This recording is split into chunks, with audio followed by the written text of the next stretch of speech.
Hey guys, welcome back to the channel. This is story about what if Izuku has density quirk part 1. Before I start, please do support for more amazing content and comments for part 2. Do consider to subscribe my channel and share my video to your friends and check out the description as well. Let's start the video. It began with a glowing child. It didn't get better from there. But the sudden emergence of superpowers, life as we knew it was lost. The world changed, society upheaved, and chaos ruled. And as in all chaos, there rose those who would profit from it, carving chunks of land and people for their own. Like the warring kingdoms of old, those with power fought against those with power for money, for territory, for supplies or for the thrill. And as always, those weaker, those without true power, suffered for it. But as it always is, as it always had been and will be, those with power of their own, determined to bring order back to the world, ascended to fight in the name of the innocent. With wills of steel and the hope of the downtrodden, they overthrew the warlords and brought civilization back.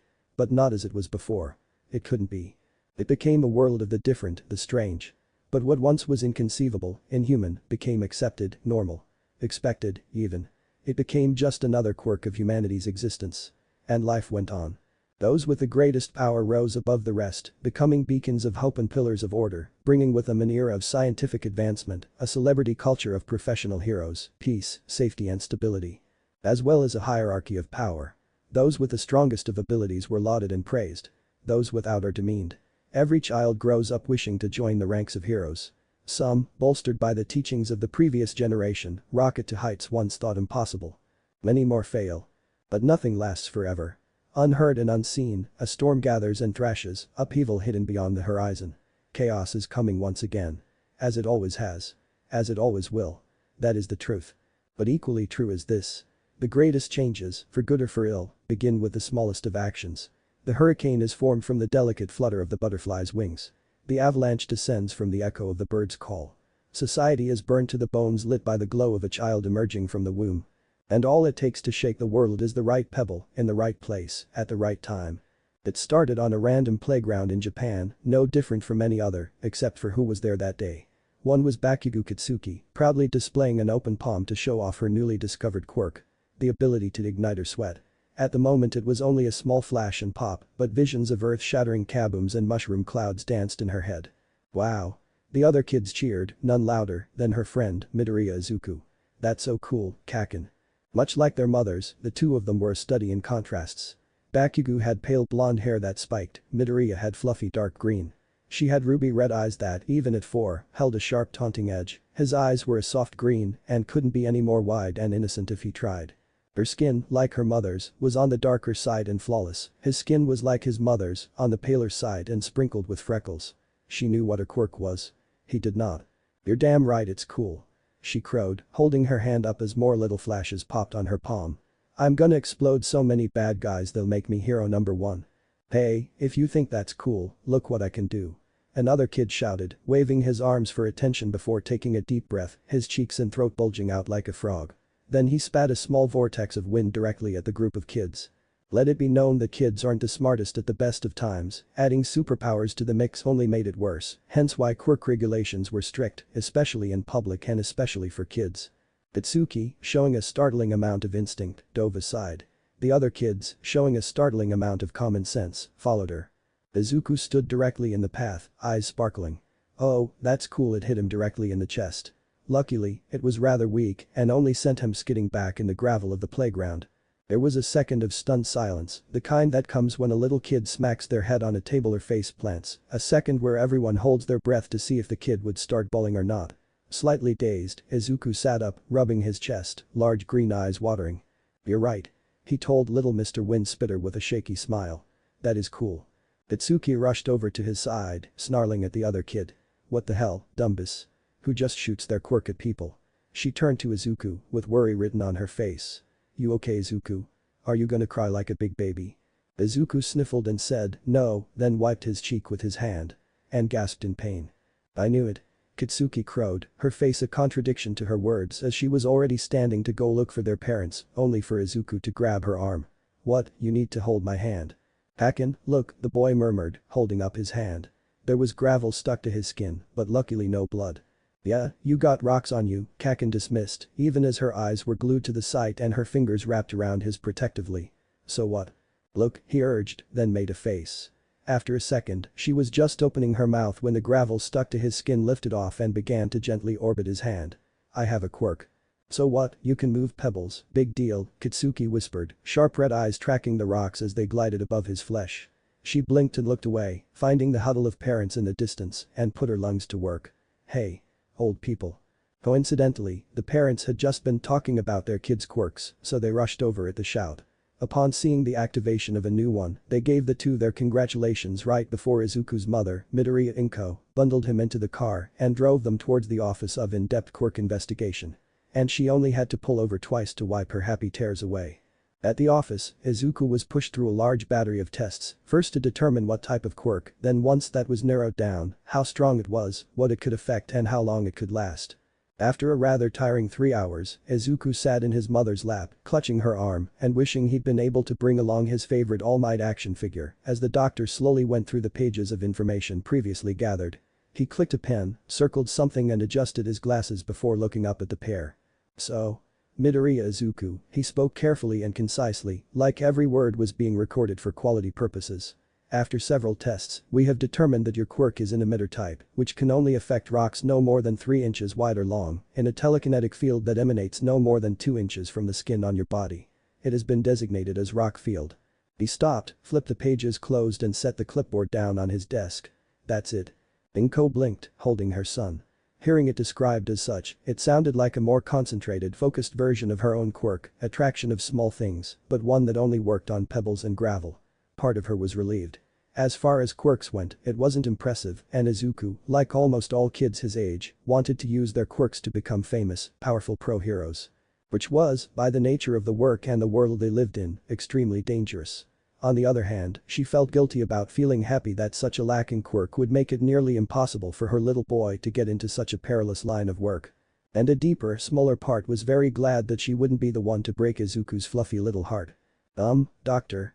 Izuku asked in his sweet childish voice, do you think that my quirk can I be a hero with it? The doctor sniffed, looked through the pages again, then blinked at the boy. As far as hero careers go, a quirk like yours would be almost entirely useless. He stated with zero tact. Inko squeezed her boy as he gave a hurt gasp. It isn't all bad. Many people, like your mother, have quirks lacking in power, but with some small niche uses.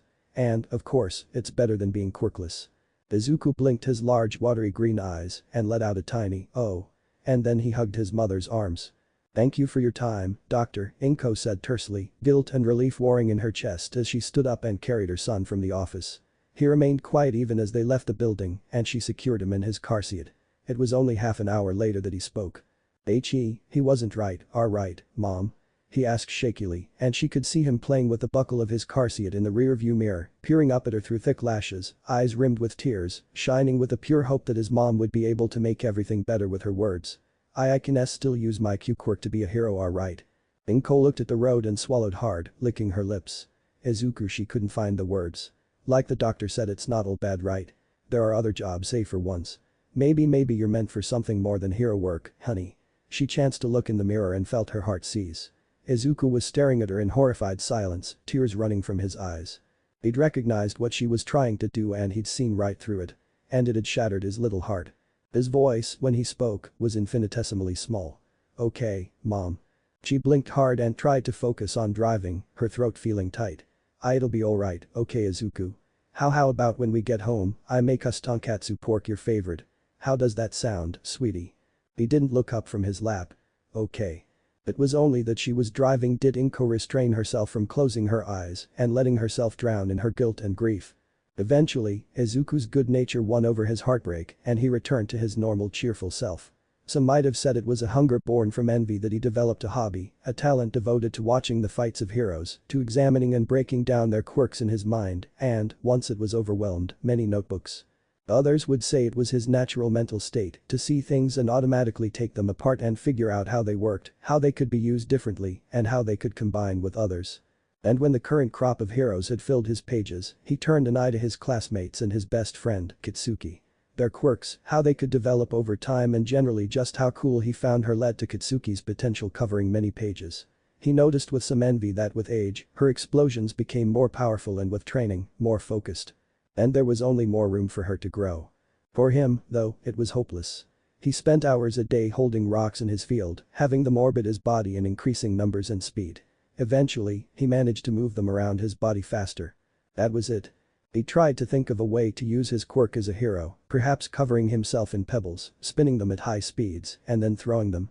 The problem with that, though, became obvious the first time he tried such a thing on a crude target painted on a tree. At point blank, the rocks could actually do some damage. Outside of his field, however, the rocks lost velocity quickly and became just a tossed handful of gravel. And no matter how hard he tried, his field simply wouldn't extend, not even a millimeter. That was a blow to his battered hope of heroism. The next, most devastating blow, came when he was 8. During recess, he, Kitsuki and some of their friends were exploring in the nearby copse of trees. The others had pulled ahead, crossing a fallen tree over a small stream, leaving the two to mosey at their own pace. The explosive blonde hopped onto the log without a care, practically stomping her way across it. Izuku was more tentative, carefully measuring his steps. She, eventually, slipped on a wet patch and tumbled into the stream with a cry, landing hard on her back.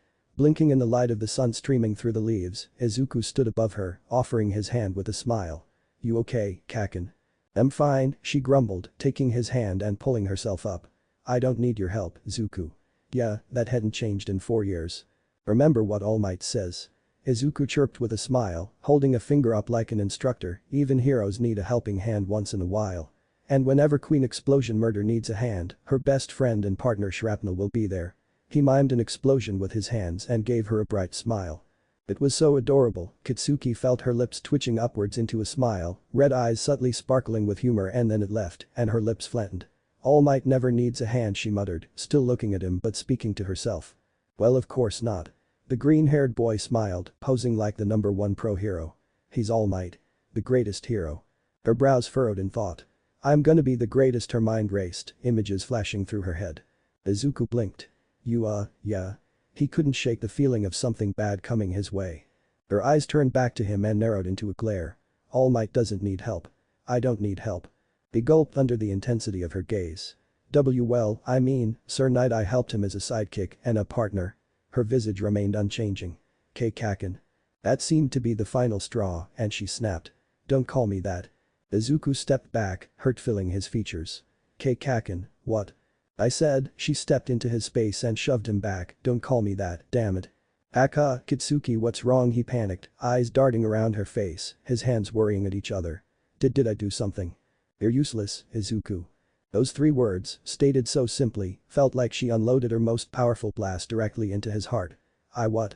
He knew what the other kids said, what some of the teachers whispered behind their hands. The boy with a useless quirk clinging to the coattails of a girl destined for greatness. A leech.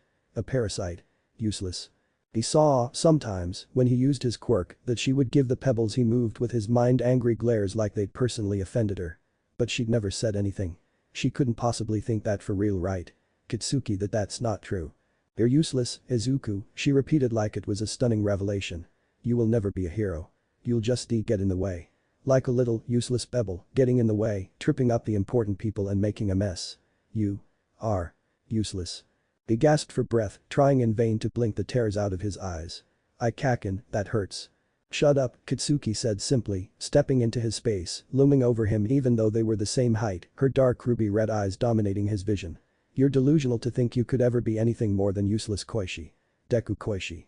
A useless, worthless little rock only fit for stepping over. Being a hero is a road filled with danger. All you are, Deku, is a childish distraction on a path where distractions kill." Her eyes blazed with anger. "You're nothing but a pebble, the smallest of stepping stones on my road to being a hero. The greatest hero. Of all time. You are useless." With the last 3 words, she shoved him back another step until his back was against a tree. "So stay out of my goddamn way, Deku. Or I'll kick you aside. You worthless little extra." Even though his eyes were wide and tears poured down his cheeks, Izuku summoned some hidden well of strength and pushed her back. "That's not true, Kaken. I'm not." She shoved him hard enough that his spine bounced off the bark, dropping to a knee to rip a handful of earth from the ground and slap it into his hand. "Prove it," she growled, one hand gripping the front of his shirt. "Use the pebbles, Koishi. Make them do something other than float or spin or whatever. Hurt me, Deku. Prove me wrong." He blinked at her, gaping at the handful of dirt and rocks in his hand. "Kaken, he inhaled sharply as she shook him roughly. Breath coming in sobbing gasps, he turned his attention to the rock and felt his power latch on, the extraneous dirt falling away as the pebbles began to float above his skin. "Come on, Zuku," Kitsuki whispered, and the pebbles began to spin. "Come on, Izuku. Do something," she roared in his face, the rocks escaping through nerveless fingers. He looked down at the hand grasping his collar, up at her face, then down at the ground. His face crumpled and he began to sob. She let him go, and he fell to his hands and knees in the dirt. "That's what I fucking thought," she muttered, a pained expression and a flash of regret shining in her eyes. But her thoughts were dominated by a vision of the future. Izuku, jumping into a battle to save her. Taking on someone more powerful, and dying horribly, his chest ripped open. His green eyes glazed, soft face frozen in a terrified rictus. Of a funeral. Inko crying over a casket as it was lowered into the ground. "You stay away from me, Deku. I don't want your worthlessness stopping me from my destiny. Deku Koishi. Useless little pebble." And then she turned and walked away, hands in her pockets. Izuku bowed his head to the ground and cried freely, heart shattered into a million little pieces. Underneath his hands and knees, unseen, the rocks within his field dissolved into grains of sand. After their confrontation, the rest of the school day saw a depressed Izuku say nothing and barely acknowledge anyone or anything, except for the ending bell.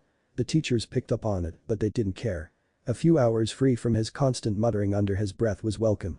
His mother also immediately noticed his mood, but despite her gentle prying, he refused to answer. It was only over dinner, chicken soba with vegetables, that she got a word out of him. "Mom," his voice low, hoarse and sad, and his green eyes reflected those emotions as he peered at her from under his lashes. "Am I useless?" "What?" She jumped in her seat, surprised by the shrillness of her voice. "Oh Izuku, honey, no, you're not useless, not at all. You're a smart young boy, friendly, too. And you're absolutely adorable, maybe a little shy, but you've got little Kitsuki as friend and—" "Mom," he interrupted her with a surprisingly firm tone, making her blink. He'd never spoken to her like that. She didn't know he could talk like that at all. Inko met her son's eyes, green like hers but darker in color. "Do you think I can be a hero?" Izuku, she felt her throat grow tight and tears prick at the corners of her eyes. "Why there are other sea careers, and—" Izuku set his chopsticks on the table and gripped the wooden surface with white knuckles, gritting his teeth. "Mom." He nearly growled. "Can I be a hero?" Inko stared at him, her lower lip trembling. "No Izuku." She finally answered, a tear tracing down her cheek. "My sweet boy, heroes have to be strong, otherwise they die. And you aren't strong enough, Izuku. It's not your fault, it's just how things happen, sometimes." Her son stared back at her, and for the first time, she couldn't read what he was feeling from his eyes alone. Then his gaze fell and he slumped, the last ember of hope drowned by his last source of comfort. "Thank you for the meal," he whispered, pushing back from the table and leaving the room. "Izuku," Inko mumbled, the pure dejection writ large on his frame, striking her heart far worse than any shouting or tears could have done. Her chopstick slipped out of her hands, and she buried her face in her sleeves to muffle the wails that escaped her mouth. Instantly, she heard a door close. Half an hour later, she'd finally been drained of grief for now and went to offer what comfort she could to her boy. Knocking on his door, she didn't expect him to answer and therefore wasn't surprised when she received silence. "Izuku, honey, I'm sorry. I want you to know that, okay? A mother should be the last one to stomp on their children's dreams, but no buts, I'm your mother and I should support your dream because it shows just how big your heart is, how brave and full of love you are." But her lips trembled and her eyes watered. "Heroes get hurt, and Izuku, just the thought of you getting hurt, it breaks my heart, and I'm sorry that I hurt you." She sniffled and wiped her eyes roughly. "Listen, Izuku, maybe I let being your mom get in the way, maybe you can still be a hero. There are more ways than just be punching people, okay? We can talk about it tomorrow, when you're feeling better." There was still no answer, and Inko bit her lip in worry. The thought of her son hating her or worse, loathing her dispassionately, it may have been a stretch, but it still terrified her. "Izuku, can I come in? I just want a hug and then I'll leave you alone, okay? Izuku." She knocked, but silence was the only answer, not even the rustle of a blanket or the creaking of a chair. I'm opening the door, okay?" She eased the door open and stuck her head in, only to freeze as her heart skipped. The room was empty. Besides his backpack slumped against his closet, there was no sign of him. The bed was still made, there were no notebooks scattered on his desks. Only his posters and action figures filled the room, staring at her silent glossy eyes. "Izuku." Inko murmured, her chest heaving as a shot of cold adrenaline dripped down her spine. Her mind jumped and she remembered the sound of a door closing. It was only now that she realized that it had come from the front door. Her bare feet slapped the wooden floor as she raced for the door, the knob turning itself and opening it before she could touch it. Izuku. There was no one on the landing. She descended the stairs faster than she thought she could move, nearly tripping several times before she emerged into the sidewalk. Izuku. There were only a few people milling about, and most barely looked up from what they were doing. She grabbed a man with ram's horns by the arm. Have you seen a little boy with fluffy green hair, beautiful emerald eyes and a round, sweet face with freckles? Nope, he said flatly, pulling his arm out of her grasp. Inko felt her world crashing down around her. Everywhere she looked, she couldn't find even a hint of Izuku. Chest heaving from fear, she quickly dashed the tears building in her eyes and hurried back up to her apartment to grab her phone. Izuku wasn't sure where his feet were carrying him, only that it was away from the pain that seemed to come at him from all sides. It had started with the doctor, then his mother, now his best friend hated him, and his mom agreed with her. He was useless, everyone agreed. Would All Might agree with them? The desperate part of his mind asked. He didn't want to know the answer. Izuku sat down on a bench and looked up at the sky. Even the world is laughing at me, he thought bitterly. Such a terrible day should have been overcast or even stormy to match the tumult of his life, but the sky was clear and the sunset painted the sky in beautiful streaks of purple and orange. As he looked up at the clouds, he felt the pain in his heart slowly dissipate and his thoughts wandered. Maybe being a pro-hero isn't possible, he thought with discomfort, grimacing as it betrayed his very dream to even acknowledge it. But there are other ways to help, aren't there? I just don't see how my useless quirk could help. Maybe mom will know. Though it hurt to think of it, perhaps his dream needed changing. He looked down from the sky at the buildings around him. Oh great. I'm lost. He sighed and tried to stifle the fear building in his chest, casting his eyes around for a familiar point of reference, falling on a convenience store with a large front window. Well, they'll at least have a phone and I can call mom. His eyes widened and he gripped his head in panic. Oh no mom. She's probably so worried. He looked at the strange buildings, their looming presence suddenly hostile as the sunset, once peaceful, gave way to the dark of night. I want my mommy. Hopping off of the bench, he scurried over to the store, eyeing the shadows as they grew. But as he approached the door, he heard shouting muffled by the glass.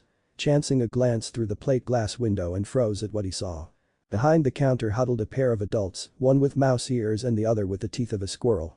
On the other side of the counter stood a man in a dirty trench coat, a hand held threateningly near his mouth. His lips were oddly thick and the back of his hand appeared to have a speaker growing out of it.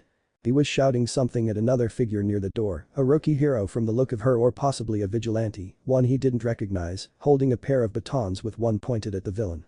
The villain's eyes flickered over to Izuku then back to the rookie, before flicking back as his eyebrows arched in surprise. The rookie hero followed his gaze and looked out of the window, her jaw falling open at the sight of a kid staring at them in muted surprise and horror. The villain smiled cruelly and blew into his fingers, a visible wave of sound radiating from his speaker hand directly at the window and the 8-year-old on the other side. As if air has been replaced by molasses, the window went opaque, cracked spider webbing across the surface before it burst with high-pitched shriek.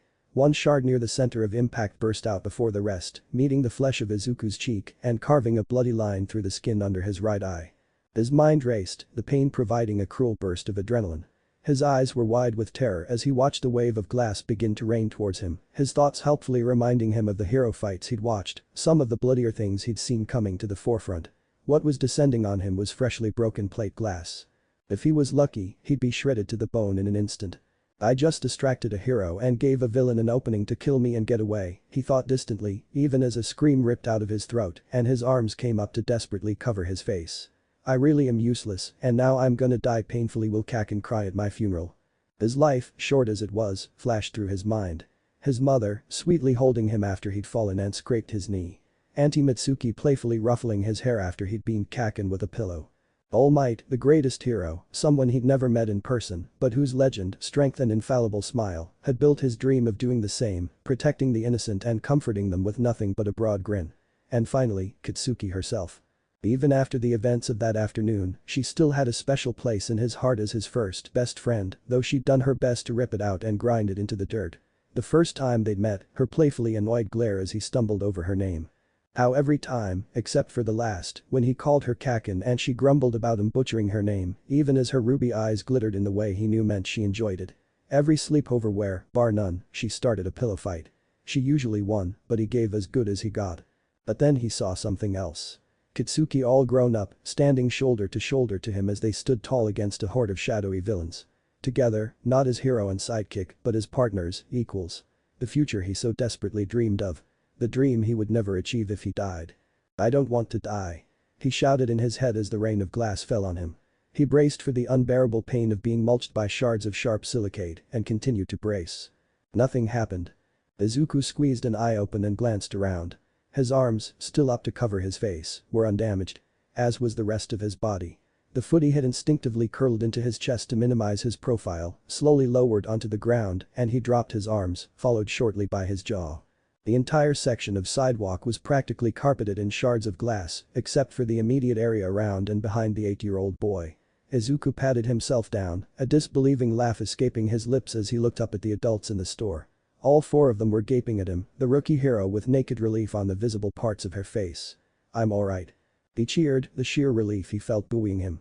The villain remembered just where he was and what he tried to do. He spun on his heel and raced toward the back of the store. He's running. The heroine's head snapped towards the criminal, a snarl on her lips. "You tried to kill a kid. You're dead, asshole." And then she jetted off after him to dispense righteous justice upon his ass. And subsequently the rest of him. Her words pierced through the haze of "oh thank God I'm still alive" juice running through Izuku's body, and he paled. "I almost died." His brain screeched and he took off running. He wasn't looking, but if had been, he would have seen and heard that his footfalls on the broken glass didn't crunch even slightly and that every step left a perfect space of bare concrete. His eyes darted up to a sign and he breathed a sigh of relief as he recognized the name.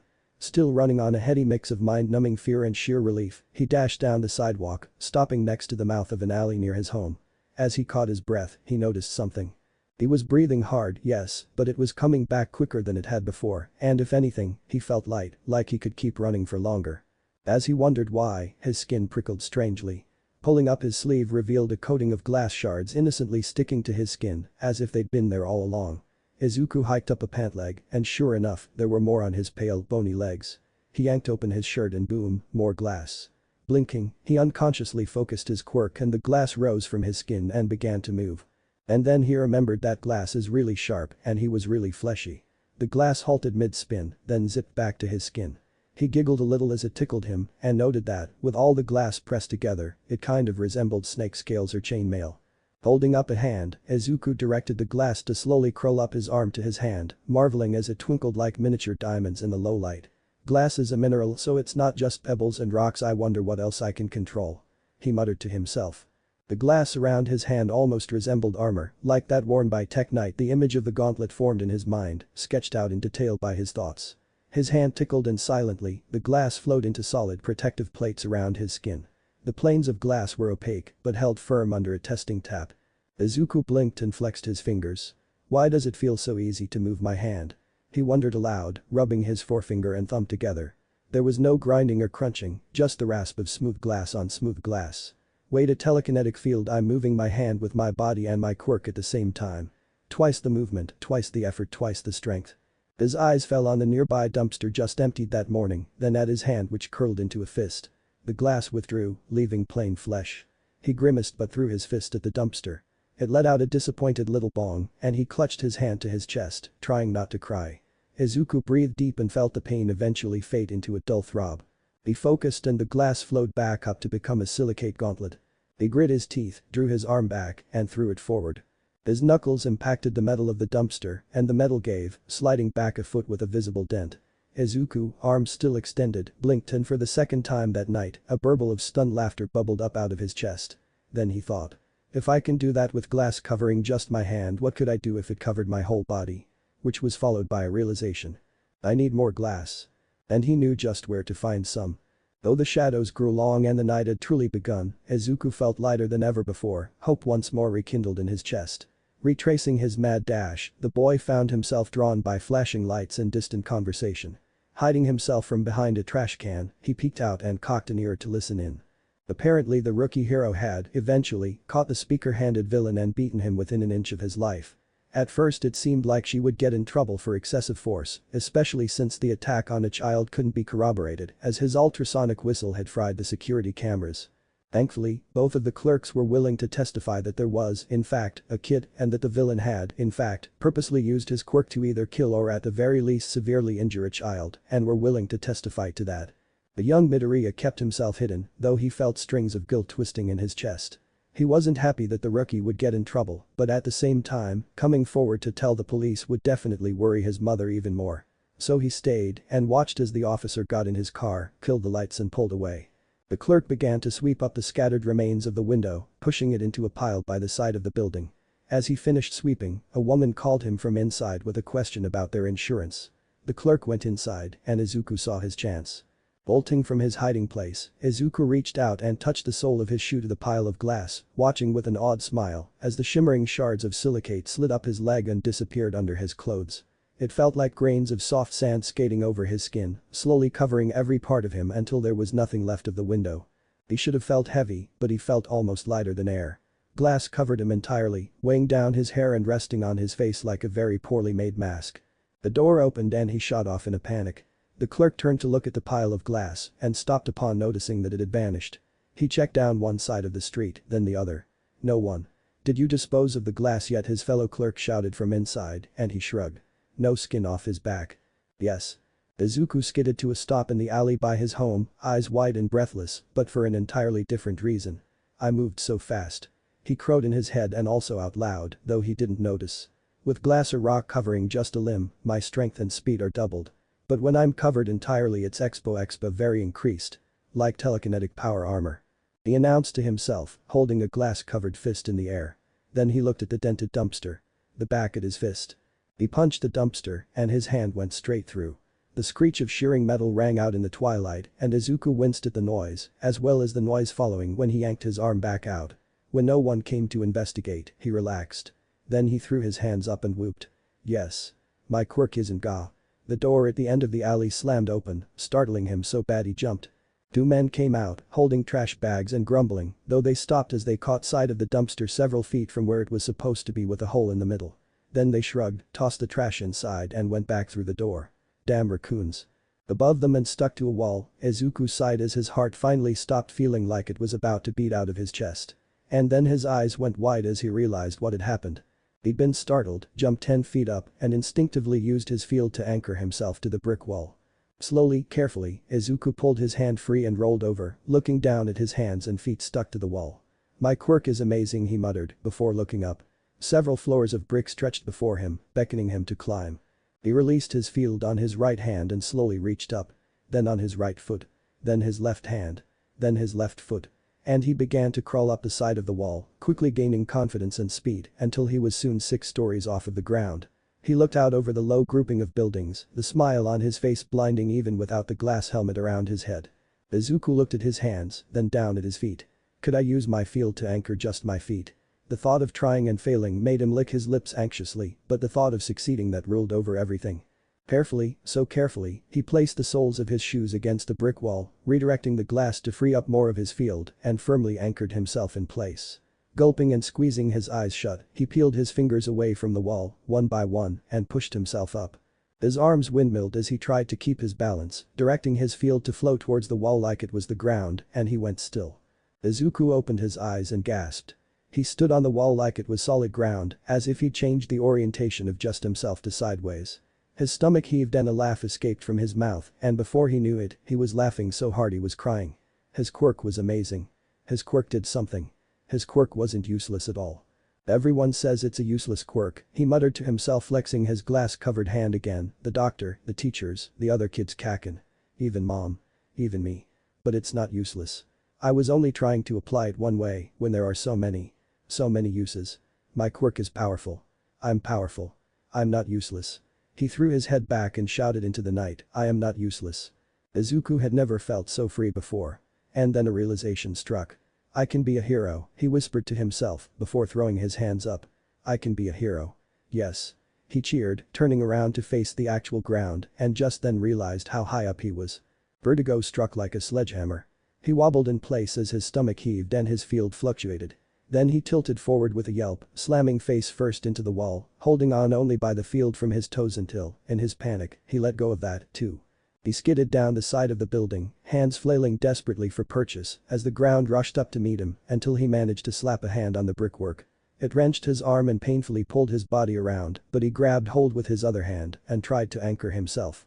He slowed but didn't stop, sliding down the side of the building with the sound of glass grinding against rock until, 6 feet off the ground, he slowed to a stop.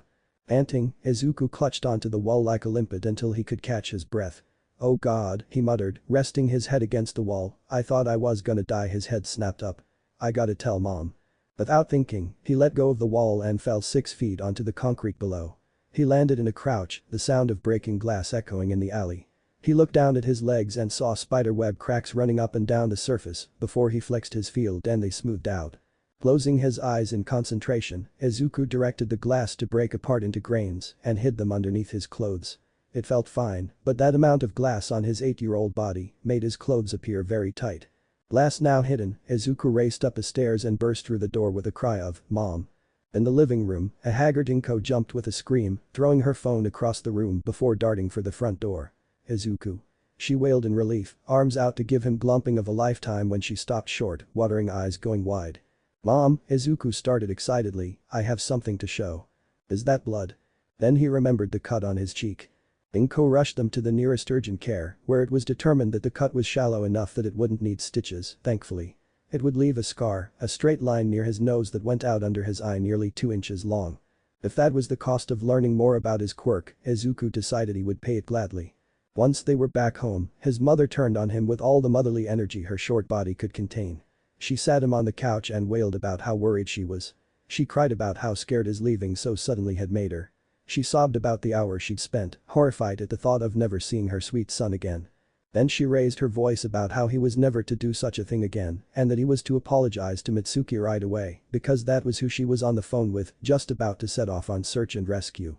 Izuku had known leaving would hurt his mother and her tears were too much for his fluffy little heart to take. The guilt tore at him and he cried too, mother and son tearfully clutching each other and wailing about how sorry they were. Eventually, though, the waterworks were capped. Inko pulled away from her son, wiping her red eyes. "Izuku honey, listen, I'm sorry about what I said. I lied, okay? I know you can be a hero, Izuku, but just not a pro, okay? You have the heart of one, but your quirk is just it wouldn't save you, and I'm sorry, but I love you so please don't put yourself in danger, there are other career paths, okay?" She expected that he might nod in solemn acceptance, or cry and agree or any number of things. She did not expect the sly smile he gave her. "Mom," he said gently, stepping away from the couch. "I have something I need to show you." Inko gasped in surprise as the glass flowed out from under his clothes and formed into rough armor. She shrieked when he then picked up the couch with her on it. "Izuku, how?" His armor broke apart and hid under his clothes once more. "We were all wrong, Mom. We thought it could just move rocks, but it has so many more applications than I ever thought." He looked down at his hands, glass sand swirling around in his palms before it settled on his skin. He peered up at her through his thick lashes, emerald eyes wide and hopeful. "Mom, do you think I can be a hero?" She swallowed thickly and rubbed her eyes. She had only seen the repressed energy and the sheer hope and dreams in his eyes before he'd found about his quirk. She knew he would never be satisfied with anything less. "Yes, Izuku," she gasped out, tears flowing again despite her efforts. "I know you can." She burst into tears. Izuku burst into happy tears and hugged his mother. There was a whole lot more crying. It went on for some time. And then came the next day. For everyone else, Izuku's sunny disposition was a mystery after his defeated air the day before. Students wondered why he had a bandage on his cheek and teachers cursed to themselves as they dreaded the muttering storm that was sure to follow. He only brightened as he saw the familiar spiky blonde hair of his best friend. Kaken. He raised an arm to hail her, only for the events of the previous day to slam back home with a vicious spike of pain. In the excitement of his discovery, Izuku had forgotten the words Katsuki had just about eviscerated him with, how she had taken years of friendship and so easily smeared it under her shoe like it was nothing. A split-second decision was made. He had planned on telling her about his discovery. But she had hurt him so badly. He hoped that she regretted her words, that she would apologize, and then he would reveal what he'd learned. "Hey. I told you not to call me that, you damn nerd." But he should have fucking known. Izuku dropped his hand and his gaze as she stormed up to him. Sorry, Katsuki. Bakugo." She growled, jamming a finger in his face. "You ain't my damned friend, Deku Koishi." He swallowed his ruined hopes and nodded. "Okay, Bakugo." Her eyes found the bandage on her cheek and her fist clenched with a pop of her quirk. "What's that, you lose a fight with your toast this morning?" Izuku looked up at her, dark green eyes meeting ruby red. "Do you care?" he asked softly. Her visage twisted and her hand gripped his collar. She opened her mouth to scream something, then stopped. She released her grip and shoved him out of her way. "Out of my way, Deku." He watched her back as she stomped down the hall, followed by a posse of other kids. He looked down at his hand as grains of sand slipped out of his sleeve to gather in his palm and coat his skin. If that's how she wanted it to be, then fine. Let her insult him, let her think him useless. Izuku would take her insults, hurled like stones and catch them, hide them under his clothes, until he could pull them together into armor and floor her with his true power. Let her build herself, let the sycophants build her a tower. When he was ready, he'd rip out the foundations and watch it crumble. And maybe then she'd feel an iota of the betrayal, of the upheaval of his world, as he felt that day when she did her damnedest to stomp on his heart. But she wasn't blowing smoke. She was naturally powerful, gifted with razor-sharp instincts and surprising intellect. She could back up what she put down, and she would only continue to get stronger. She also had 4 years for a head start. Izuku would need everything he could get to catch up, let alone surpass his best friend. He needed to delve into his quirk, study everything he could eke an advantage out of. And most importantly, he needed to train. It is only at our lowest do we truly know how far we can rise. And Izuku had only just begun to step up. There are many truths about the world and how it operates. Many are dark. Many are false. One that is neither is this. Hard work and determination beat natural talent eventually. But when your rival is both naturally talented and determined. To match that, one needs more than hard work, more than simple determination. Another truth is this. Sanity is overrated. Underneath the smiling surface, dug beneath the diamond core of determination, there was a truth in the depths of the pebble called Midoriya. Izuku was just a little bit nuts. Izuku's declaration, momentous as it was to only him, set him down the path that many call a no-life road. It was habit that made him begin to follow Katsuki as soon as lunch was declared, and it was his promise that made him stop, spin on his heel, and head to the library instead. It would be the first time he spent the entire break reading. It wouldn't be the last. The librarian had taken one look at Izuku and then loudly declared him to be the most precious thing she'd ever seen and gladly pointed him towards the section on physical education. And then when he'd come back after 5 minutes of trying to read an advanced textbook, she handed him a dictionary. After spending most of lunch reading the textbook, then translating with a dictionary and then reading again to make sure he actually understood what it was saying, Izuku was disappointed to discover that he was, in fact, a child. The book laid out in no uncertain terms that making a child do high-intensity workouts to build muscle was a terrible idea and would most likely stunt their growth and future potential. What it did offer, however, is that if a child is determined to reach a certain level of physical fitness later in life, then starting out with low-intensity activities such as jogging and light calisthenics to create habits that could then be used as a jumping-off point for the more serious things was the way to go. So when Izuku got home that night, he told his mom over dinner that he wanted to start jogging in the mornings. Inko was of two minds on the subject. On one, she was glad her son was showing his determination so quickly and willing to begin improving himself and his chances at making it as a pro hero. On the other, well, she wasn't fat per se, just on the dumpy side. She'd gained weight having a kid and hadn't really shed it in the years since. Also, she wasn't about to let her sweet boy out of her sight to go running around town at 8. So Inko did what she usually did when she was in need of help, she called Bakugo Mitsuki. Now, Inko and Mitsuki on the surface seemed like the kind of people who would hate each other on sight. Inko was shy and quiet, always ready to burst into tears of joy or sadness or relief or sleepiness, sometimes. Mitsuki was brash, loud-mouthed and unapologetically sassy, a trait her daughter shared.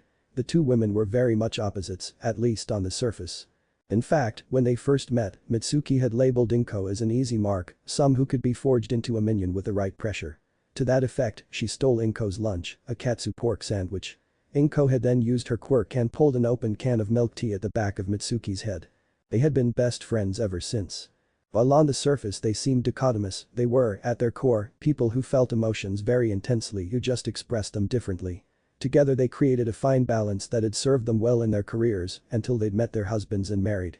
They'd gotten pregnant around the same time, gave birth within weeks of each other, and supported each other in the raising of the other kid. Inko had left her field to be a mother, seeing as her husband worked overseas. Mitsuki and her husband worked at the same firm designing clothes and had jumped right back in as soon as she'd popped. Basically, when Inko called and asked Mitsuki if she would come along on morning jogs with her and Izuku, the other woman was pleased as punch and accepted immediately. Her hope was that, while exercising, she might finally convince her friend to take better care of herself and also possibly model some of their clothes.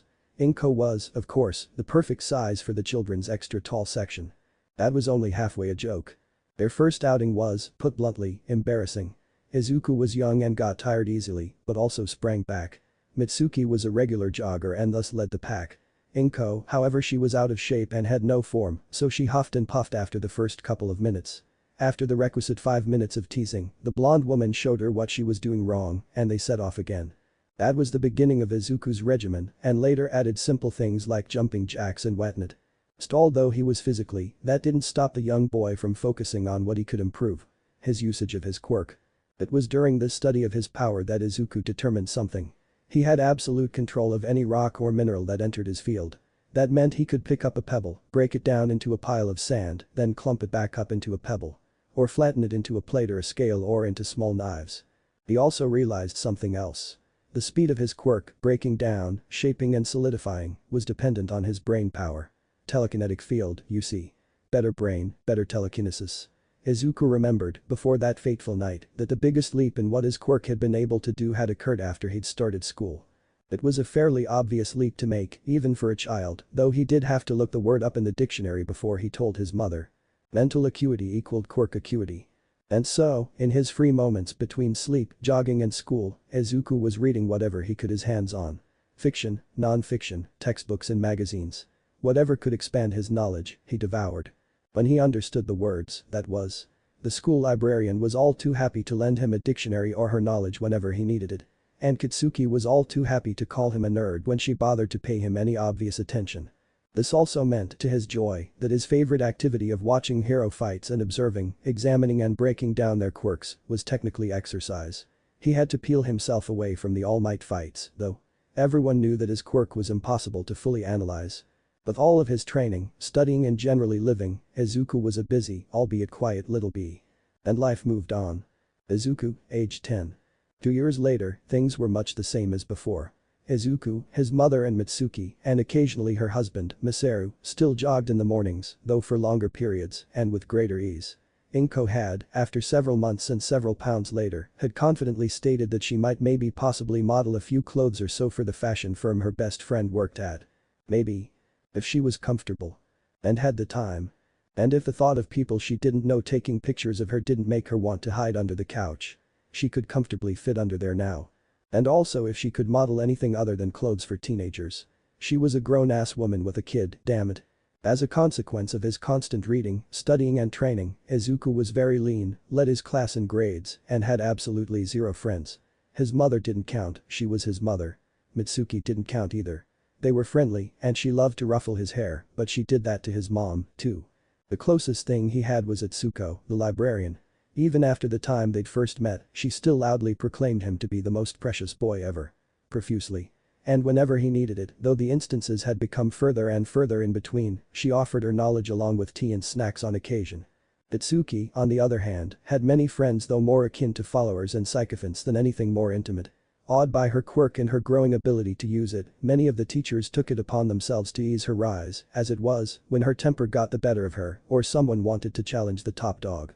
A few brushed instances of quirk usage aside later, it wasn't uncommon to see her holding a handful of flashing miniature explosions to show off or intimidate another kid. Izuku thought it was rather sad, actually. All those kids and teachers praising her for her quirk, even attributing it for her high test scores for some reason. As expected of someone with such a powerful quirk. He may have been biased, but he thought there was more to admire about Kitsuki than just her ability to explode. For some reason, possibly out of respect for their mothers, their previous friendship or just the fact that he kept to himself, she tended to let him be. On occasion, though, she'd drop in to yank his pigtails, so to speak. "The hell are you doing with that book, Deku?" She growled at him one day as he sat outside in the sun to read a book on geology. "Well, it is lunchtime, so I thought I might eat it," he replied dryly, marking his place with his thumb and closing it, setting the bento on his lap aside. Bakugo snorted, though whether it was because she thought it was funny or because she didn't was a mystery. She grabbed the book and tilted it up to read the words on the spine. "The useless little pebble reading about pebbles, huh, Deku Koishi? Think maybe that'll make your weak-ass quirk any better?" "You never know," Izuku said evenly, meeting her eyes. Deep inside, a part of him sort of hoped she might sit down with him and ask about it. "Yeah, fucking right," Kitsuki grunted, shoving a finger in his face. "Read all the books you want, Deku, but a polished pebble is still a pebble. Remember that, Deku Koishi." But he knew better. One of her hanger-ons, a chubby kid with small wings on his back, guffawed inelegantly. "Yeah, Deku Koishi." Without breaking eye contact with Izuku, Kitsuki reached over and seized the boy by the front of his shirt. "Come up with your own names, Butterball, or shut up." Her hand crackled and when she released him, his tie and shirt had a cluster of circular burn marks. Then she snagged one of Izuku's onigiri and stomped off. Izuku watched her go.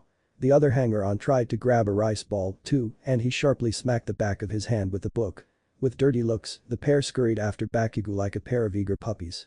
Ekukoishi sighed and went back to his reading. As far as his quirk went, there hadn't been much progress on that front, simply an increase in speed.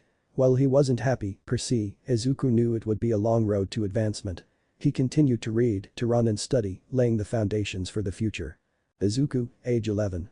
There also wasn't much advancement a year later, just a few interesting occasions. One morning Inko begged off their jog as her husband and Izuku's dad, Hisashi, had called from his job in another country with news. So it was only Mitsuki and Izuku running that morning. It was afterwards that something interesting happened. "Alright Bonsai-chan," Kitsuki's mother teased, ruffling his sweaty hair, even as she breathed hard. "We're close to my home, so come on in and I'll get us some water before we head back, alright?" "Sure, Auntie Mitsuki," Izuku panted, wiping the sweat from his forehead before bolting down the path. "Race you." "Ah. You brat." She called with a grin, racing after him.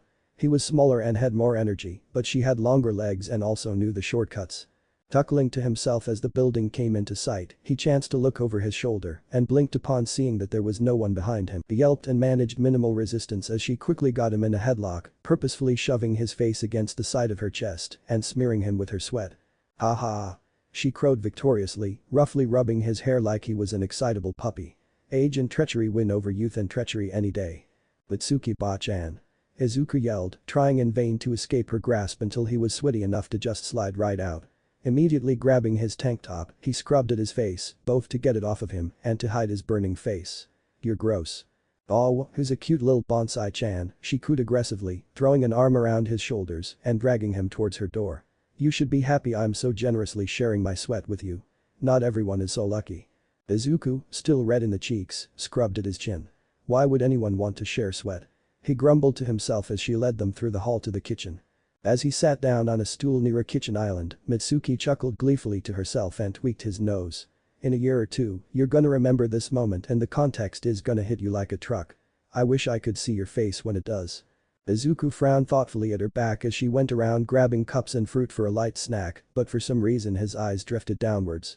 He'd seen her in shorts and yoga pants before, almost every day, but for some reason seeing her now, watching her reach for a glass high up felt different somehow. And why was his face hot? Averting his gaze away from whatever Mitsuki was doing, his eyes fell on the counter and a sheaf of loose paper spread across it. Curious, he pulled the nearest paper closer and looked closely. It was a sketch of a summer dress worn by a faceless woman in various poses. And on another paper was a sweater, but the sketch had a face, his mother, wearing a confident half smile and a lovely long sweater. "What are these?" he asked aloud, looking up as Mitsuki set a couple glasses of water and a cutting board with all the slices of apples and oranges on it. "I'm a designer."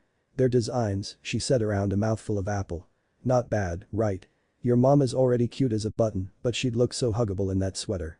Izuku hummed to himself, peering closer. He could make out the designs on the sweater, a small pattern of simple knots.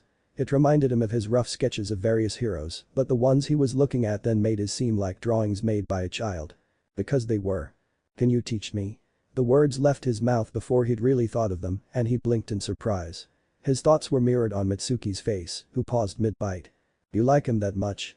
she asked with a pleased smile, before tapping her chin in thought. "The problem with that, though, is that I'm kinda busy. Oh wait, Masaru can help." "Hold up, I'ma go ask him what you'd need to start." "Oh Masaru." She stomped off to find him, leaving Izuku to snack and look at the other sketches. Then the front door slammed shut and Kitsuki came marching into the kitchen with a towel thrown over her shoulder and sweat on her face. She paused as she beheld him sitting at the counter, a slice of apple sticking out of his mouth. "The hell are you doing at my home, Deku?" Izuku bit off the section in his mouth and held it up. "Snacking," he said simply. She snorted and marched off, calling back over her shoulder, "Snack at your own house, you damn nerd." "This is my own house, brat." "Not you, hag." "Who are you calling hag?" Itsuki eventually made it back to the kitchen, where she handed Izuku a thick notebook of blank paper. "I'll email you the basic stuff to get you started and then you can show me what you've drawn. And if you need help, don't be afraid to call me or Masaru, okay?" Izuku sniffed and hugged the notebook to his chest, a happy tear forming in his eye. "Thank you so much, Mitsuki Bachan. When the more advanced stuff comes around, you'll have to call me Tsuki-sama," she declared with a victorious finger, before pausing. "No, wait Tsuki-sensei." "Ha." He nodded fervently. "Okay, Tsuki-sensei." He was still sniffling happily. Don't you start crying, Bonsai-chan, you'll make me want to hug you. She held her arms out threateningly. And I'm still sweaty. Izuku sobered up so quickly it surprised a laugh out of her. Too late. She shouted gleefully. Hug. Ah. No. That too was another step on the path, another brick in the foundation. Izuku, age 12. Turning 12 was a momentous occasion, not only because he received a new sketchbook and pencils from Mitsuki and Masaru, as well as a chunk of sandstone from his mom and dad, he also got a library card from Itsuko. Sure, library cards were free, but this was a custom one, with a picture of the two of them, that had been taken during his last day of primary school. She had left her job at the school and gotten another one at the public library, so now it wouldn't be weird for Izuku to come visit her for tea and snacks. Plus books. But it was almost momentous because Izuku was now old enough to start physical training. And his first stop was the library because no shit. It was there, near the back, looking through shelves of dry technical manuals on various beginner martial arts, because, while it would be easier to learn at a dojo, that would also involve other people. Not to mention that a dojo would be expensive. It was as he was putting back a manual on karate that he saw it. A slim red booklet, dusty from disuse and unadorned except for one word. Ciration. Immediately inside on the first page, there was a note. If you are reading this, then it is no mistake that you found it, for the call of destiny is strong and writ across the pages in every character. What you have found, what is called to you is a primer on the style whispered on quivering lips, murmured in fear behind black doors. Ciration. Ciration is no mere martial art, it is a way of life. A way of living. A method by which you shall take the ore of yourself, leash your emotions and burn away the impurities until you are malleable. You are the metal. Fury is your forge, kindled by your rage and shaped by your determination. You must harness it all and become the sword, burning white hot and directed at your enemies. Strike at their heart, their mind and then, their body. Destroy them on every level and only then is victory achieved. Let's get you started on that, shall we? Izuku looked up from the words and frowned at the ceiling. Is this a manual for villains? It really reads like one. For some reason, though, it stuck with him. Casting his mind back for villainous thoughts, it didn't take him long to remember that day. That day when he had been broken from his first friend, cast aside on the perception of worthlessness. And the day following, when he had declared to himself his goal. And then his eyes went wide. Strike at their heart. He trained so that one day he would face down Katsuki with strength to match her, to forcibly tear away the veil of uselessness on her eyes and pierce her heart with the truth. Strike at their mind. He hid the real power of his quirk because he knew that the longer her expectations were set in stone, the bigger the impact would be when he shattered them. Strike at their body. Well, with Katsuki there wouldn't be any other way to prove it to her than by kicking each other's asses. That was just a given. It had stuck with him because, subconsciously, he had identified with it. But it wasn't one-to-one. Shattering Katsuki's worldview was secondary.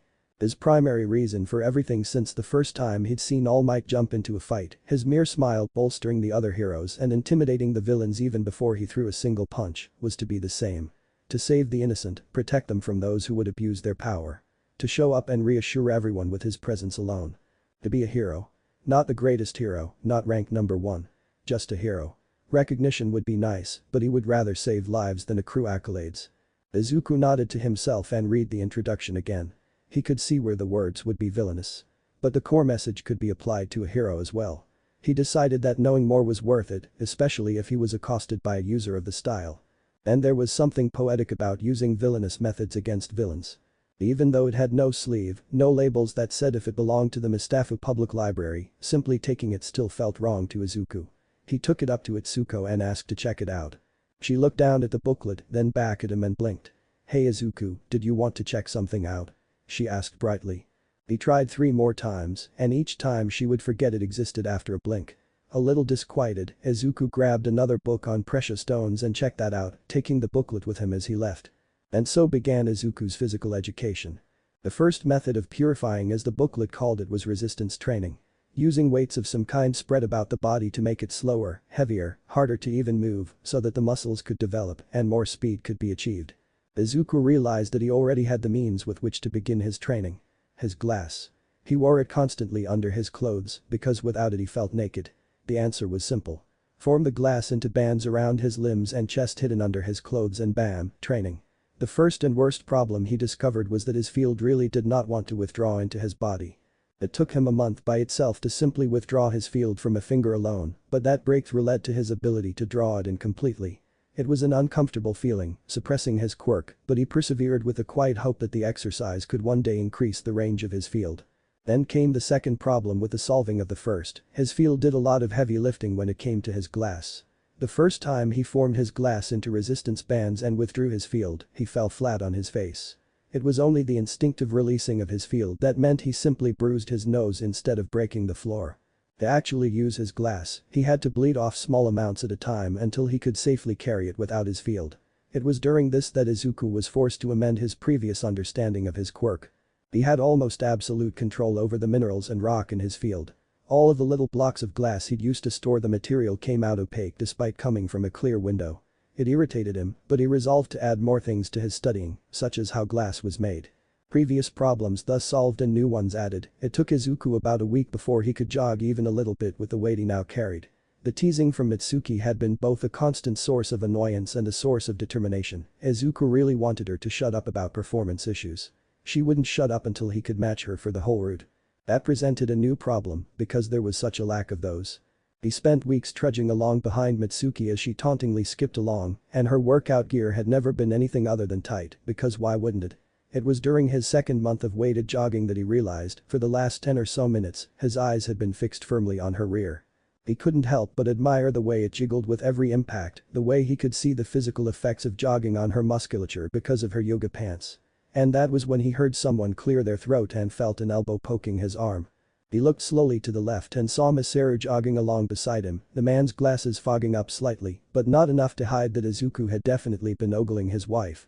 Masaru, instead of getting angry or teasing, simply nodded at his wife's very fine posterior and shrugged in a commiserating way as if to say, "Yeah, I've been looking too, what can you do?" Izuku's face went red and steam just about burst out of his ears. "I really don't want to be in this situation right now," he thought distantly, suddenly turning a corner and bolting. And now it's a problem for future me. Lost in his thoughts as he was, Izuku didn't realize he had released his control over his field, which automatically shifted the glass bands into sand and coated his limbs, making him run far faster than he had intended. By the time he managed to suppress his embarrassment, his feet had carried him far away, to a park of some kind given the trees and the crystal clear spring bubbling through it. There was no one there, thankfully, so Izuku sat down by the spring, bent over and shoved his face underwater. Publugal. He screamed into the liquid before sitting up and screaming into the air, puberty. He thought he could withstand the effects, that all his studying and training would successfully distract him enough that the onset of puberty would go unnoticed until he was a pro hero. He was very wrong. Angst thus expressed, Izuku heaved a sigh and sat back near the creek. Emotional though he was, it didn't take long for the gentle burble of the water, the cool breeze rustling through the leaves to drain the emotions out of him like a sieve, leaving him peaceful and contemplative. "I know I'm going to need to explain myself when I get home, but that's another problem for future me, and he's not here yet. Ooh, is that quartz?" He stuck a hand into the water and plucked the shiny rock from the bed and held it up. "Oh, it is." He looked back down and beheld a multitude of water-smoothed rocks in various gentle shapes and colors. Shrugging, Izuku pulled off his shoes and socks and stepped into the creek, searching through the bed for little stones that caught his eye and snatching them up. One in particular was a red rock striped through with white, reminding him of the layered block of sandstone he'd received on his birthday. With a little mental flex, it lost cohesion and collapsed into a pile of sand. The different colors separated into dusty little streaks on his palm, and even with a slight swirl of his field, they remained stubbornly unmixed. Izuku frowned and focused, the sand whirling together into a tornado in his palm before going still. The rock had become a fine pink powder, but upon closer examination, he found that it was just really fine sand, the particles stubbornly refusing to mesh. Izuku growled to himself. Luckily he was alone, otherwise people would be looking for a very small angry dog. His fingers crooked into claws, burgeoning muscles tensing as he focused his will on the pile of dust in his hand. The dust began to vibrate in place, but nothing else. The water of the creek brushed over his shins and reminded him of the peace and tranquility he had felt mere moments ago. He relaxed his invisible grip and released his emotions in a quiet sigh, pulling the dust into a round pink rock. "I felt it," he thought, storing it in his pocket with the other stones. "I guess I'm just missing something. Maybe it'll come to me later." He huffed and bent to pick up another rock and paused as the light of the sun glinted off the water. Slowly, Izuku turned his head to gaze up at the sky and suddenly realized that it was noon. Which meant his morning jog, which had turned into panic sprinting, had lasted for about 2 hours. It was supposed to be 45 minutes. Uh-oh. The only upside was that it was a Saturday. Izuku scrambled out of the creek and shook his feet dry before pulling his shoes and socks back on. His pocket full of rocks clacked rhythmically as he jogged out of the park and onto a sidewalk. His eyes found a nearby street sign and sighed in relief as he saw the words Kenob Street. It meant he wasn't as far away from his route as he thought, and he didn't need to stop for directions. With another sigh, Izuku set off towards home and what would probably be a tearful earful from his mother. It was. Later that night, Izuku sat at his desk with a round quartz rock sitting on the surface, tapping his fingers rapidly. After the tears had faded, Inko had ordered him to apologize to Mitsuki and Masaru, given that his little disappearing act had made the former angry and the latter scared, especially when they couldn't find him after an hour of looking. They would be coming over in a few minutes to get his reasons for running and the other thing, and Izuku was attempting to muddle a solution that would let him hold onto a shred of dignity after the inevitable crying. His only idea was to shape the quartz into something for Mitsuki, but he was wary of trying. For one, he still hadn't managed to make his cubes of glass clear, and that would ruin the whole idea in his mind. And two, that was just her, not her husband. Izuku let his fingers rest before sucking his teeth and taking the rock between his hands. He could see the opaque lines where the crystal structure spread on the insides. Clasping it between his hands, he closed his eyes and let his field sink into the stone, mapping out every minute crack and crevice within with 100 microscopic hands. Izuku opened his eyes and stared at the largest line in the mineral. He gently pressed with his field and the stone came apart in his hands. He ran his thumbs along the smooth cut but paused as his skin prickled. He held it up to his face and squinted. There, barely visible, was a tiny chunk of something that wasn't quartz. To his mind, the structure was ordered, though not neat, and that little speck of rock interrupted it. With a mere flick of his field, the speck was separated and dropped aside. Izuku clasped the two halves back together and melded them into one. Closing his eyes once more, he dove into the rock and let his field expand into the confines. He felt the ordered nature of the quartz and the little dots of material that weren't. Wrapping his field around them, he pulled them out and filled in the tiny gaps left behind. Then he gently smoothed out some of the more jagged lines and moved others around into a more orderly pattern. His eyes fluttered open and then went wide. The crystal, once a chaotic mess of lines under a smooth exterior, had become an expression of beauty. A thick line ran down the center, smaller ones splitting off from the top, carving through nearly clear crystal. It seemed as if it had caught a beam of light at just the right angle and the refractions the instant the sun had touched it, turning a common chunk of crystal into a stunning mosaic. But it wasn't quite right. Izuku narrowed his eyes in concentration and brushed his thumbs across the surface, coaxing the crystal into another shape while keeping the beauty of the stone untouched. When he stopped, the round rock had been shaped into a smoothly defined heart. Wow. Izuku yelped and threw his hands up in surprise, tossing the crystal heart into the air. Ah. No. He snatched at it and each time the smooth stone shot back out between his fingers until he managed to lean back and catch with both hands, suspending it in his field. Peeking at it, he sighed in relief as he saw it was undamaged, then glanced to the side to see who had scared him. It was Mitsuki. Ah. Izuku leaned away from her so hard his chair nearly toppled over, only managing to keep his balance by seizing his desk. Me Mitsuki Bachan. He squeaked before remembering just why she was there. Cheeks blazing, he shot to his feet, grabbed the crystal heart and presented it to her with a bowed head. For you. I'm sorry I made you worried and had to look around and couldn't find me and made my mom cry and. This is really pretty, Bonsai-chan, she muttered, turning it over in her hands before glancing at him. You know you really had us worried there, huh Izuku? I barely got a look at your skinny ass when you bolted. Fast little brat, ain't ya? I gotta wonder why you ran, though. She stepped closer, looming over him with a light shining from behind her head. She looked like an avatar of cold vengeance. Is there something you want to tell me, Izuku? Like, perhaps, the reason you ran away? Izuku gulped audibly and rubbed his hands together anxiously, tongue tripping over itself as he fumbled for an excuse. How did one tell the mother of a former best friend, current jogging partner and occasional sketching teacher that he'd been caught staring at her rear by her husband no less? I accidentally this went on for a good minute and a half. Just kidding, I already know, she announced with a grin, breaking out into laughter at his shocked face. Masaru told me already. I was wondering why you'd been lagging behind for the last couple of weeks, but I shoulda guessed. Mitsuki flipped the crystal heart in her palm, her teeth on full display as she held it up, leaning forward with a hand on her hip. Is that why this is a heart, Bonsai-chan?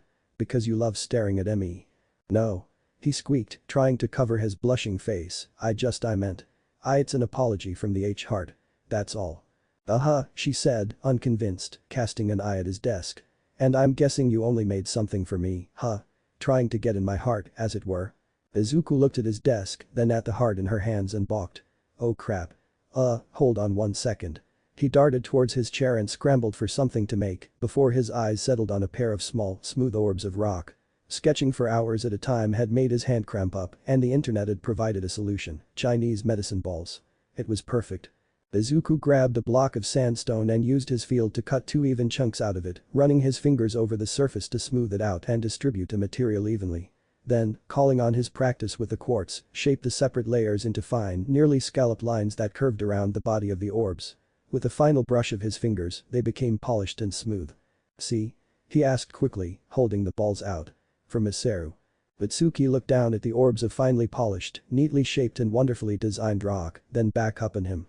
Her eyebrow rose as a toothy grin spread across her lips. "Ahoho," she chuckled, rubbing the heart between her fingers.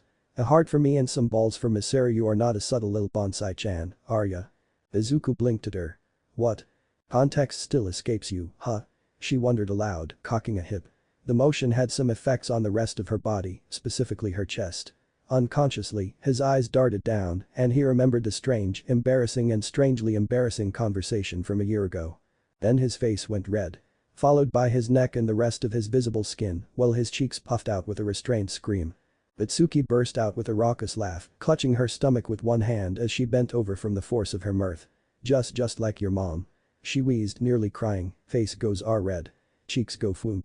Green hair. Like a ripe tomato. Ha ha ha." Izuku, still burning, sat down at his desk, set the medicine balls to the side, and then thumped his head against the wood and groaned loudly. "Why? Ha ha ha. You can't know I'm just teasing you, Bonsai-chan."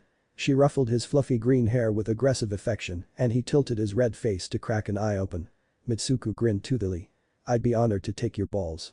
As she started laughing again, he started thumping his head on the desk more, chanting, why, with each impact. He was stopped by his honorary aunt, interposing her hand under his head and pushing him back. "Come on brat, that whole bow and present thing was really cute, so do it again, please. Then we'll be good," she promised, though there was an edge to her smile that he didn't like. Clearing his throat, grabbing his balls, and standing, Izuku bowed and presented them to her.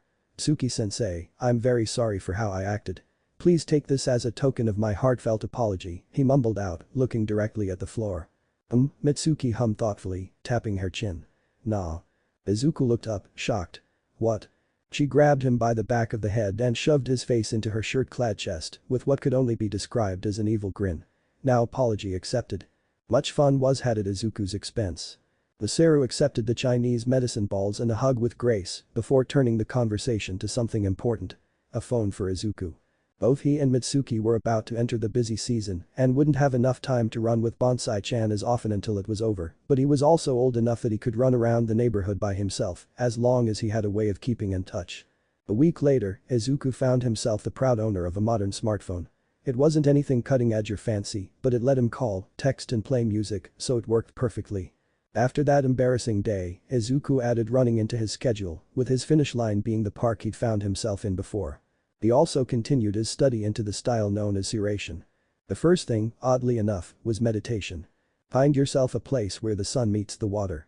The park served that purpose very well, and Izuku was beginning to get suspicious about the book. Given that no one else would acknowledge its existence for more than a blink, perhaps there was something to the whole call of destiny thing. This is the proper environment to begin the purification. It is believed by some that there are 2 methods of purifying, by fire and by water. We are forging a sword. We will use both. There are 2 energies which allow the body to function, the physical and the mental. Of the spiritual we will not debate, for this is a book and you are likely in public. Physical energy is generated by the organs, the bones, the nerves and the blood. Without it, we would be wandering dust, forever static except for the motion of the world around us. Mental energy is generated by thoughts, feelings, emotions and instinct. Without it, we would be simple plants, for what is life without thought except mere existence? Together, they are what give us life. The ability to think and to act on those thoughts. There are people, even after the advent of quirks, who still prescribe to the idea that humans use only 10% or so of our brains. Those people are idiots. Humanity uses almost every part of our brain, but we are only conscious of a certain amount. The majority of it is used for unconscious means, such as breathing, pumping blood or blinking. There are still sections that remain dormant except for specific circumstances. These are what we will harness. Everything that exists can be used as a weapon, and they are no different. First, you must learn to separate the mental energy from the physical. This will be difficult. Step 1. Stop thinking. As Izuku sat by the creek, scratching his temple, he debated on whether or not he should search for the man or woman or whoever wrote the book so that he could punch them in the face and or debate philosophy. He had a feeling it would end up being both. Let your body do its thing. Let it breathe, let it pump, let it flow. Turn the eyes of your mind on itself. Step 2. Stop feeling. This will also be difficult. Do not worry about such things as hopes, dreams, thoughts, feelings and emotions. Allow logic to be your guide and step away from your feelings. This may take you some time, but remember this. You wouldn't have found this book if you couldn't do it. Izuku took a deep breath and set the book aside, making himself comfortable in his patch of grass, the trickling of the creek playing in his ears as the sun warmed his skin and closed his eyes. It was actually really easy for him to separate his mind from his body. All he had to do was concern himself with his field, something he'd been doing regularly to help map out crystal structures. He could feel the steady rhythm of his heart in his chest, felt his lungs expand as he breathed in under no direction from himself, and let it be. He wasn't sure how long he'd been meditating before he heard it. A quiet wet sucking noise, followed by a swish of liquid. It took him a moment to realize he'd just heard the exchanging of blood in his heart. And as if on cue, he could feel everything. The slight ruffle of his hair in the breeze, the liquid flow of blood traveling through his veins, the slightest of creaks from his bones as his muscles twitched, the sunlight gently pressing down his skin like thousands of microscopic fingers. Instantly, Izuku wondered how people couldn't hear their own bodies at work, how the sloshing of liquids didn't drive them mad. Then he realized that they did hear it, but it was such a lifelong constant that it was automatically tuned out, and he could see why. Human bodies were kinda gross. Turning his attention away from his body, Izuku focused on his mind, but there was no ease to be found there. His emotions swirled chaotically in his brain, his hunger, fatigue, annoyance, disgust at the noises of his body, the ever-present arousal kept just under control. It was like a maelstrom whirling with all of his feelings, the occasional clear thought poking through like the shattered mast of a sunken ship, only to be swallowed by the morass once more. And that was when Izuku hit a metaphysical whirling water wall of whirling wetness. Trying to disconnect from his mental energy, his emotions especially, was much, much harder. It was like a family curse, even if he thankfully didn't burst into tears as often as his mother. It took him 2 weeks of extended effort to make any sort of headway. Separating from his physical energy was easy, he learned how to do it as he sat in class and as he jogged, but it was as he sat by the creek, playing with a smooth stone of smoky quartz that he realized the answer was in his hand. Delving into his meditative state, Izuku separated his physical energy and fell into the eye of the maelstrom that was his mental energy. Focusing on the stone he'd been holding, he visualized a line of jagged crystal growing from the floor, the edges parting the whirling wall of water and continuing to rise until it split, creating a rough portal just large enough for him to figuratively squeeze through. And then he was through. Before him stretched a vast infinitude, warm, inviting, dark, like the best blanket, bath and hot chocolate combined, just quietly calling him to let go and drift. There was nothing to feel, nothing to fear, no one and nothing to bother him, just an eternity of soft, comfortable sleep. Izuku looked back and found himself, his body sitting on nothing, face emotionless, body still. There was a line, tying him to himself. His fingers drifted to the line, and he found it ethereal. How easily it would release him, if only he would let it go. His hands clenched around the rope and it thickened until it was akin to a golden steel cable. No, he said to himself, to the darkness. I have achieved nothing. I cannot sleep. I will not let go. Hand over hand, he pulled himself back to himself until something like gravity began to pull him in. As he entered his atmosphere, he felt something from the dark. It understood. It would miss him. And it would wait for his return. And when he came back, it would pull him into its embrace and he would never worry or fear ever again.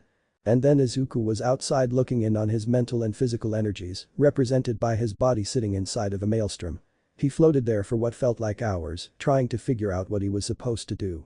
It only occurred later that he hadn't actually read that far ahead. Coming back to his body was an odd sensation. For an instant, he heard all small things, the blood, the air and such, but it was filtered out for the sound of nature. Izuku flexed his fingers and felt his knuckles crack, then rubbed his hands up and down his arms. He felt cold for some reason, even though it was still sunny, though later in the day. Not even on his run back home, not even the final sprint to his building, legs burning, heart pounding, did the chill fade. He leaned against the wall next to his door and let his breathing settle, worry seeping down his spine. Why do I feel cold? Is something wrong with me? The door opened and Mitsuki backed out, calling, just think about it, okay? Let me know. Oh. She jumped a little as she turned around and found Izuku silently standing there. Her sassy smirk came back as she cocked a hip. Getting all sweaty just for me, Bonsai-chan. Trying to remind me of what I miss. She was stunned into silence as Izuku stepped forward and hugged her, resting his temple against her shoulder. It wasn't the first time he'd hugged her, though the instances had become vanishingly small with puberty hitting him like a truck. He was on track to be taller than her in a short time.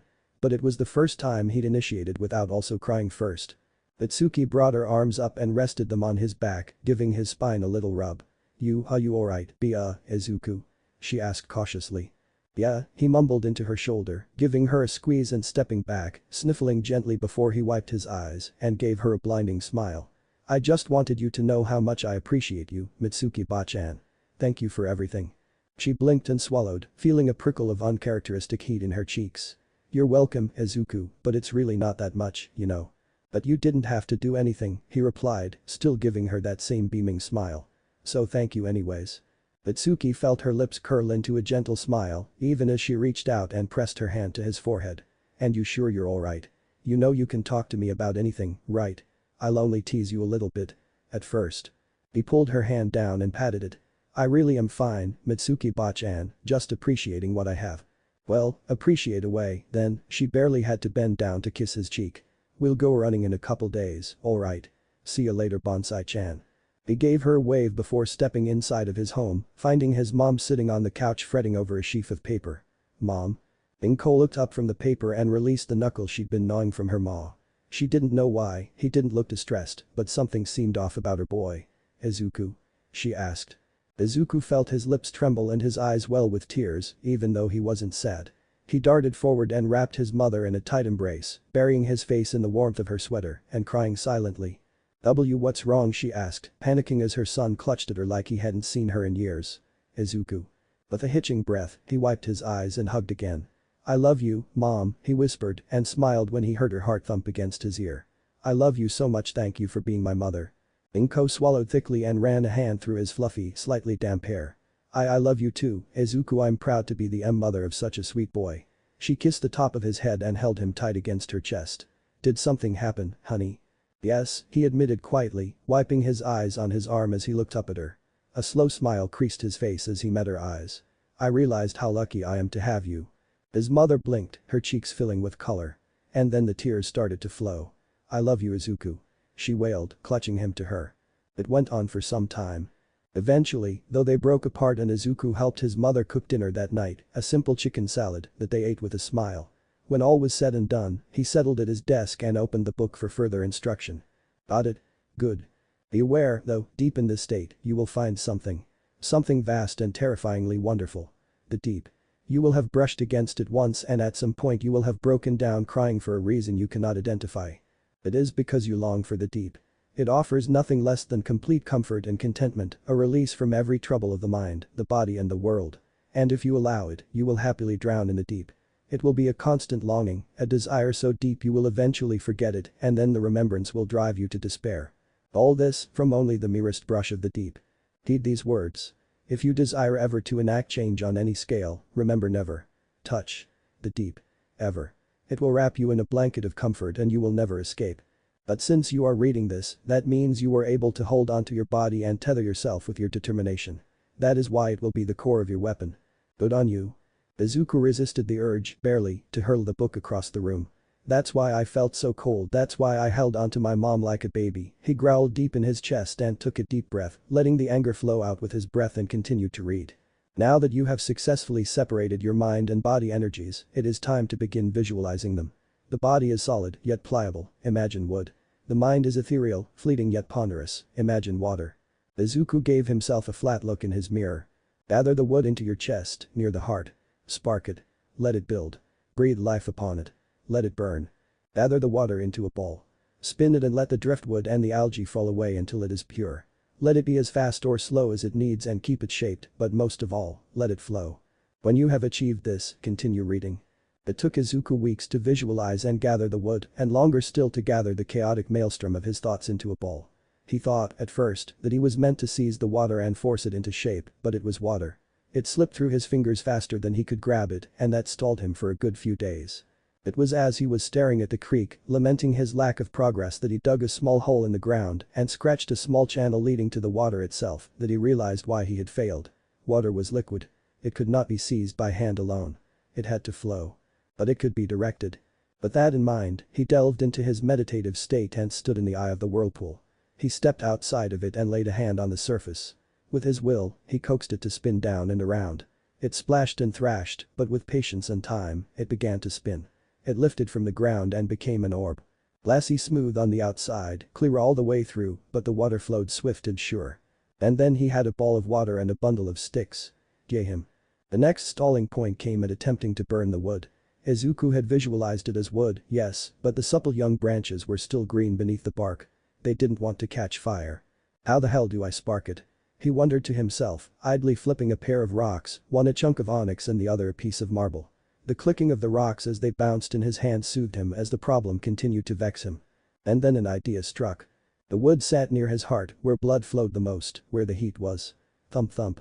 Like a flint striking steel, he imagined. Thump thump. There were no sparks, only the slightest smoke. Faster.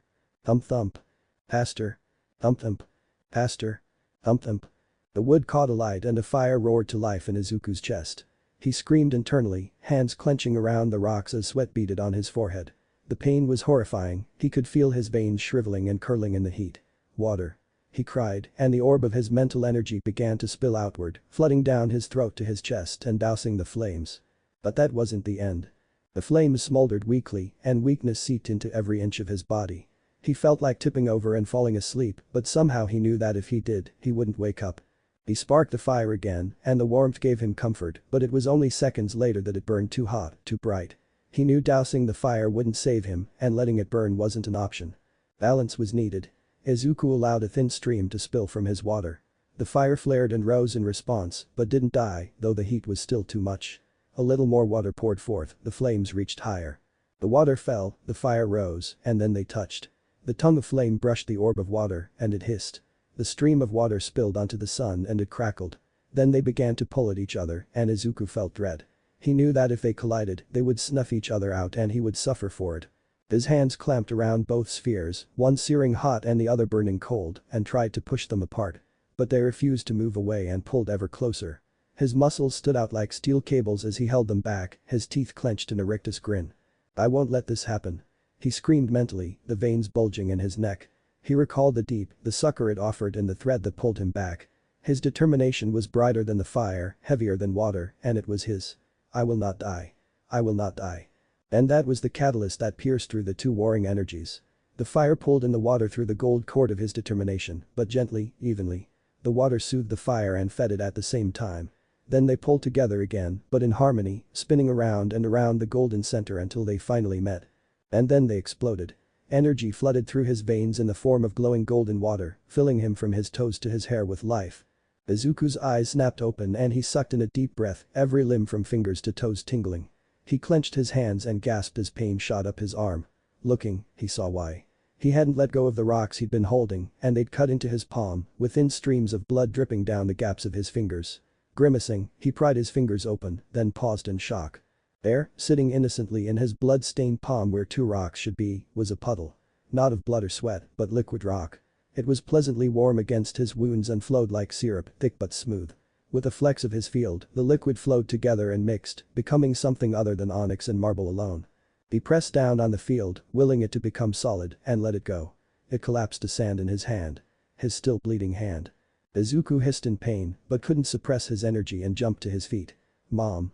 He shouted, belatedly remembering the fact that she was a few miles away. He took off running and even with his resistance band still tied around body, he felt lighter and more energetic than before, even after his morning run and workout. It took him no time at all to reach home, but he was still so bubbly with energy that he sprinted around the block a couple times more. And then he burst into the living room waving a bloody hand around and calling for his mother. Naturally, chaos ensued. After his hand was bandaged, Izuku showed her how he had liquefied rock without melting it by tapping into the combined energies, turning a chunk of red and beige sandstone into orange sand. That inadvertently showed her that fact that he couldn't change it back, but she hugged him and told him she believed he could do it. He'd come that far, after all. It was a few minutes later when the energy faded and the hunger struck. It was sated with a few apples, 2 bananas, an orange, a quick salad and 3 packets of instant ramen, but even after he'd consumed the last drop, Izuku felt his stomach growl.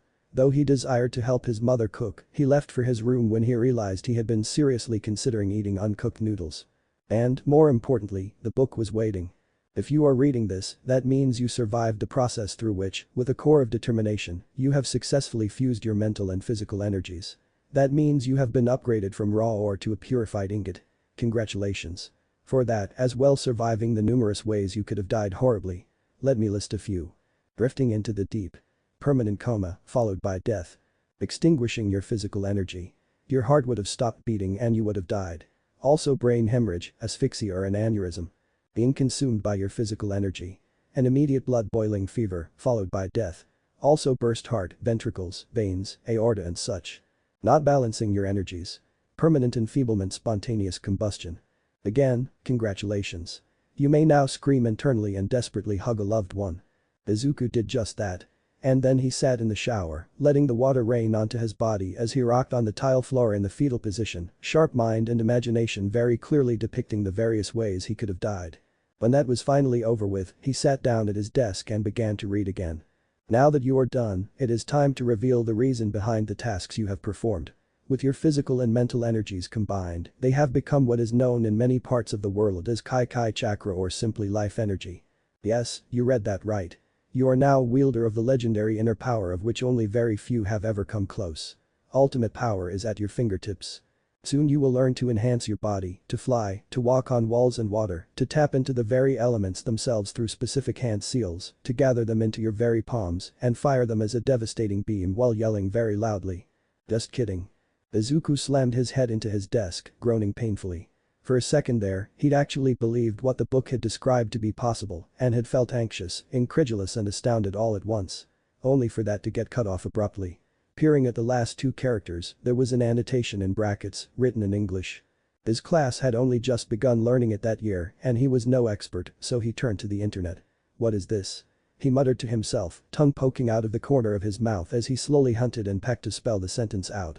GET, space, BAITED, space, LOL. He pressed enter and the translation came back in seconds. And then he proceeded to throw the book across the room. It was a few weeks later that his irritation with the book had cooled down sufficiently for him to not feel, as the book had so kindly stated, baited. Still growling to himself, he cracked it open and found the page he'd been reading last, while skipping over the last section.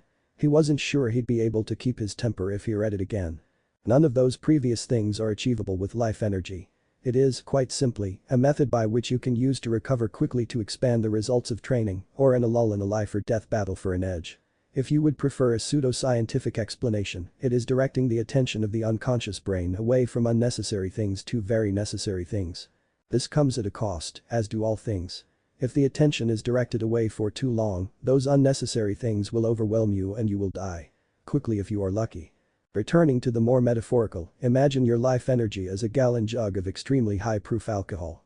If you chug it all at once, you're dead. But a sip every once in a while will serve you well. Responsible use comes with a cost. What was taken must be returned and you will not regenerate life energy forever on your own. You will get hungry. A lot. Have a secure source of food always on hand. Izuku frowned and set the book down, feeling guilt as well as hunger gnawing at his stomach. He had indeed been tapping into his chakra to replenish himself after a few particularly grueling runs, as caused by his increasing the weight on his resistance bands. While the hunger that followed hadn't been as bad as the one following the unlocking, he'd still demolished more than 3 servings of katsudon. He had seen his mother fretting over the state of the fridge and had vowed to slow down, but that too made him guilty. What right did he have to be a hero if he wouldn't give his all, even in training? He wrapped his fingers on his desk and stared at the pile of glittering sand that diligently refused to come together as a rock. A light tap into his chakra would turn rock into liquid, but it refused to hold shape out of his field and quickly became sand, and even in his field, it still felt off unstable, almost. Izuku grunted and pulled the sand into his field. There had to be some way of making money using his quirk beyond either hero work, as he was too young, or villainy, because no shit. The answer would continue to elude him for weeks further, as would the ability to make what had been liquid back into solid. He had come up with a way to continue his efforts to train with his chakra by sneaking food from the cafeteria when no one was looking, but even that caused his guts to twist with anxiety. There was one night, after once more failing to accomplish his goals, that Izuku crept out of his room